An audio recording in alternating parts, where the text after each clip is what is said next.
Bonjour et bienvenue dans cette nouvelle analyse d'une chanson du mini-album The Most Beautiful Moment in Life partie 2, sortie en novembre 2015. Aujourd'hui on s'intéresse à la chanson Ma City, une chanson très particulière dans la discographie de BTS puisque c'est le moment où BTS va exprimer leur amour pour leurs différentes villes de naissance et ça nous permet aussi d'en apprendre un petit peu plus sur ces différents endroits en Corée du Sud. Les paroles commencent de la façon suivante. Peu importe où tu vis, peu importe où je vis, j'ai couru longtemps et encore j'ai couru longtemps. Ouais, je roulerai et mourrai dans ma ville. Ces premières paroles, elles annoncent donc le thème de la chanson et montrent déjà l'attachement et l'importance à la ville natale. On a une dévalorisation du lieu de vie avec la répétition peu importe où tu vis, peu importe où je vis. Ça va servir à la mettre en opposition avec l'importance de la ville natale qui est montrée comme étant le point final de la vie. Je mourrai dans ma ville et ça permet de souligner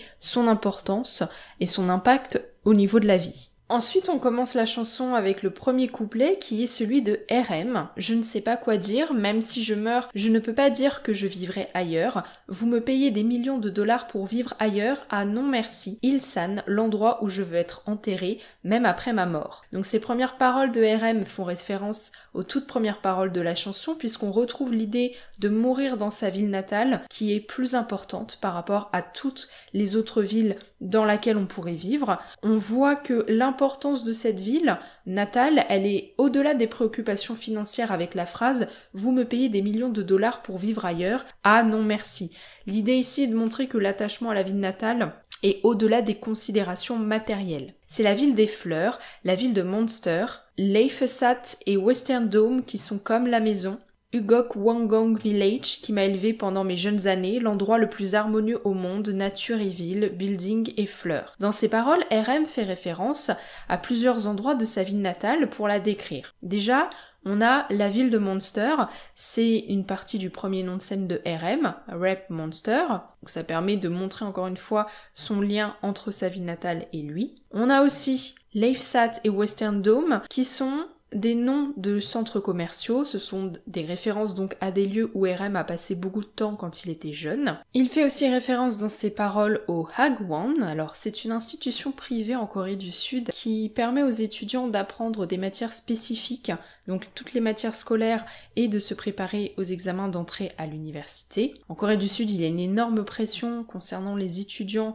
pour faire des cours en plus des cours de l'école pour préparer leurs examens. Et donc RM, en grandissant, a passé beaucoup de temps dans ce lieu en complément de ses horaires scolaires standards. Enfin, il fait référence aux fleurs, avec la phrase Nature et ville, building et fleurs, puisque la ville d'Ilsan accueille chaque année un festival international des fleurs. Elle est donc connue pour ses fleurs. Il existe également beaucoup de fermes florales et de magasins. J'aime Lake Park plus que la rivière Han, même si c'est plus petit, ça m'embrasse avec plus de chaleur. Quand j'ai le sentiment d'être perdu, je trouve mon vieux et effacez-moi ici. Je me souviens de ton odeur et de tout.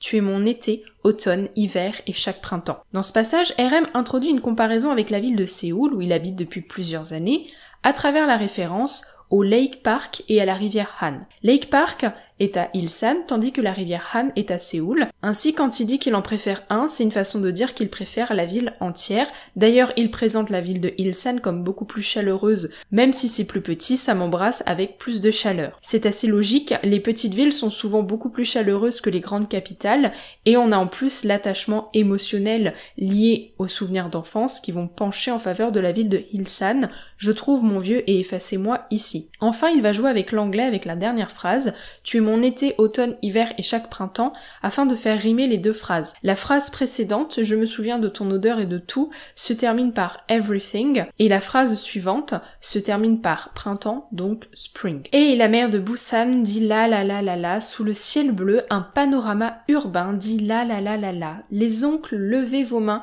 les tantes, agitez vos mains aussi. La première phrase de ce passage est chantée par Jimin, qui, tout comme Jungkook, vient de la ville de Busan, et donc ça permet d'évoquer une autre ville de Corée du Sud, dont sont originaires certains membres de BTS. Dans les paroles, on retrouve le terme skyline, que j'ai traduit en français par un panorama urbain. C'est une vue partielle ou totale des immeubles et structures élevées d'une ville. On emploie souvent ce terme lorsque la présence de gratte-ciel va donner à la ligne d'horizon un caractère spectaculaire ou fortement reconnaissable, et c'est un adjectif qu'on peut employer pour qualifier la ville de Busan.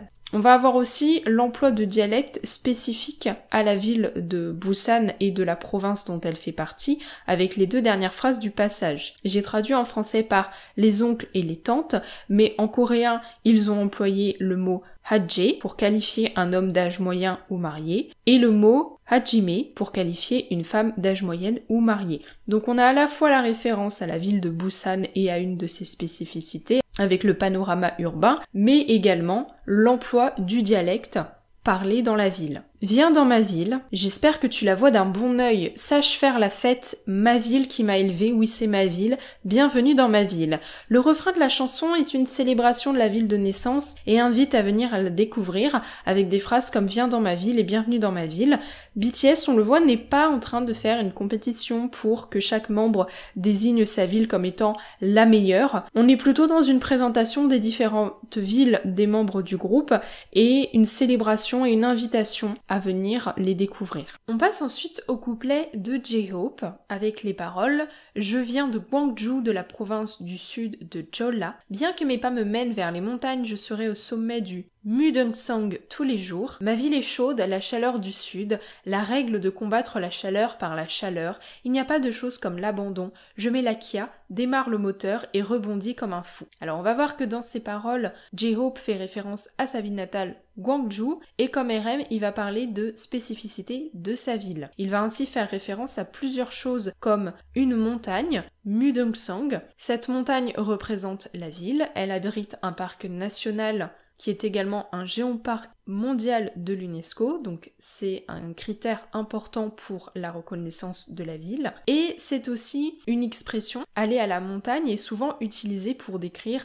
la digression de quelqu'un par rapport à ce dont il parle. Donc ainsi, ça permet à la fois de faire référence à cet élément de sa ville natale, mais la phrase peut être également comprise de la façon suivante, bien que je ne suive peut-être pas le chemin déterminé du succès, et ça fait référence à son désir de devenir un artiste. J-Hope va aussi employer une autre expression avec la phrase « Ma vie est chaude, la chaleur du sud, la règle de combattre la chaleur par la chaleur ». Quand il fait chaud, les gens mangent des plats chauds, vont dans un spa ou boivent du thé chaud pour vaincre la chaleur. Et comme la province de Jeolla du Sud se situe dans un emplacement géographique où il fait chaud en été, ça permet de faire référence à ce que les habitants font en cas de forte chaleur, mais c'est aussi une façon de dire « je lutte contre les fortes chaleurs avec ma passion et mon enthousiasme ».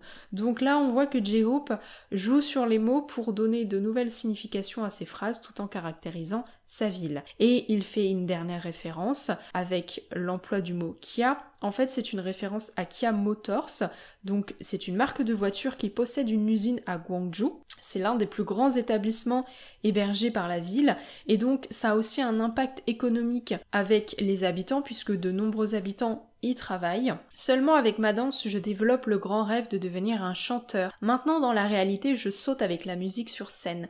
Vous l'avez tous vu, j'y ai mis ma passion. Je suis Ogishi de Gwangju, toute la nation devrait s'incliner. Si vous voulez me voir, rassemblez-vous à 7h, tout le monde, pressez 062 518. Dans ces paroles, il fait référence à un de ses surnoms, Ogishi, qui est donc un surnom à partir de son prénom, Hosok. On a également l'emploi d'un double sens avec rassemblez-vous à 7h, ça fait référence à l'heure, 7h, mais surtout ça fait référence à l'histoire de sa ville. Utiliser 7h pour désigner la ville de Gwangju est un argot qui provient des forums en ligne en Corée du Sud. L'ARMY, qui traduit du coréen à l'anglais, a fait une note pour expliquer un petit peu plus pourquoi J-Hope utilise l'appellation 7h pour désigner sa ville. Cette appellation est utilisée par un site web d'extrême droite en Corée du Sud, Ilbe Storehouse, et en fait, c'est une façon pour J-Hope de critiquer et de répondre à cette appellation. La ville de Gwangju est fortement liée à la démocratie puisque elle est le point de départ du soulèvement démocratique du 18 mai. Et donc en Corée du Sud, elle est considérée comme le lieu de la démocratie coréenne. Pendant la période de ce soulèvement de démocratisation, les citoyens de Gwangju ont été attaqués par les troupes gouvernementales. envoyés par le gouvernement. Comme la ville de Gwangju est située à 7 heures par rapport à la carte de Corée du Sud, le terme a été employé par le gouvernement à l'époque pour désigner la ville, et donc ce terme a été repris par ce site web d'extrême droite. Donc ça fait référence à un épisode compliqué de l'histoire de Corée du Sud, et J-Hope reprend ce terme pour critiquer et riposter par rapport à ce site web.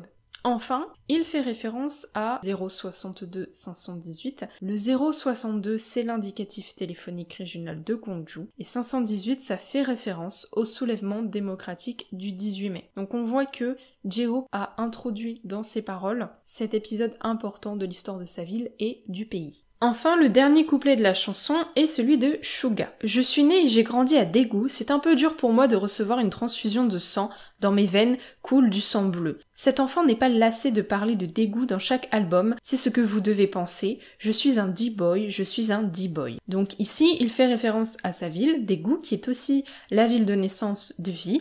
Il y a une référence au sang bleu. Le bleu, c'est la couleur des Samsung Lions, une équipe de basketball professionnelle basée à Daegu. Et Suga est fan de cette équipe. Il fait aussi référence à l'opinion que les gens pourraient avoir de cette référence à Daegu, avec la phrase « Cet enfant n'est pas lassé de parler de Daegu dans chaque album ». En effet, dans chaque album de BTS depuis leur début, Suga glisse des références à la ville de Daegu dans au moins une des chansons, et donc il sait sur le long terme que ça peut générer des critiques. D'ailleurs, la dernière phrase du passage « Je suis un D-boy, je suis un D-boy » permet de marquer le lien et l'attachement qu'il a envers sa ville, puisque le D pour D-boy fait référence à la ville de Daegu, donc c'est une façon de dire « je viens de cette ville ». Pour être honnête, il n'y a pas grand chose dont on peut se vanter à Daegu. Le fait que j'y suis né est la fierté de Daegu. Ouais, ah ouais, ne pas avoir de quoi se vanter fait de toi celui dont il faut se vanter, vous ne pensez pas? Et c'est le gars qui a le plus de succès à Daegu. Je vais entendre ces mots maintenant, gardez vos yeux sur moi, je suis la fierté de Daegu, le nouveau souffle de la nouvelle génération, le passé, le présent et le futur de Daegu. Alors, à la différence de RM ou de J-Hope qui ont des choses à dire sur leur ville de naissance, Suga nous explique à travers ses paroles qu'il n'y a pas grand chose à dire sur sa ville natale et du coup, il va utiliser ça pour se mettre en avant, en mettant ainsi en avant sa ville. Grâce à lui, qui est un artiste qui commence à obtenir du succès, sa ville devient un objet de fierté parce qu'il en est originaire. Plus il se fait un nom dans l'industrie, plus sa ville va donc prendre d'importance. Et ce qui est amusant, c'est qu'aujourd'hui, si on tape le nom de Daegu et qu'on arrive sur la page Wikipédia, il y a une rubrique avec la liste des célébrités originaires de la ville, et Suga en fait partie, donc quelque part, il a réussi ce qu'il dit dans la chanson. En conclusion, Ma City, c'est une chanson particulière dans la discographie de BTS à cause du thème qu'elle aborde. D'ailleurs, Ma City en anglais signifie ma ville. C'est une déclaration d'amour à leur ville de naissance et ça permet de mettre en lumière la diversité de la Corée du Sud et de montrer par là même que les membres de BTS viennent de régions différentes, mais qu'au final, ils sont rassemblés à travers le groupe. Donc c'est un beau message pour montrer la diversité, mais en même temps l'unité de la Corée du Sud. Et ce que je trouve génial avec cette chanson, c'est que en tant que auditeurs internationaux, ça nous permet d'en apprendre beaucoup plus sur le pays avec toutes les références que les membres de BTS font lorsqu'ils parlent de leur ville de naissance. J'espère que cette analyse vous aura plu. N'hésitez pas à me dire ce que vous en avez pensé en commentaire. Est-ce que vous connaissiez cette chanson? Est-ce que vous l'appréciez? Si vous avez aimé le podcast, vous pouvez laisser un pouce bleu et vous abonner si ce n'est pas encore le cas, et également en parler aux personnes autour de vous qui s'intéressent à BTS et à la K-pop. On se retrouve lundi prochain à 18 h pour une nouvelle analyse.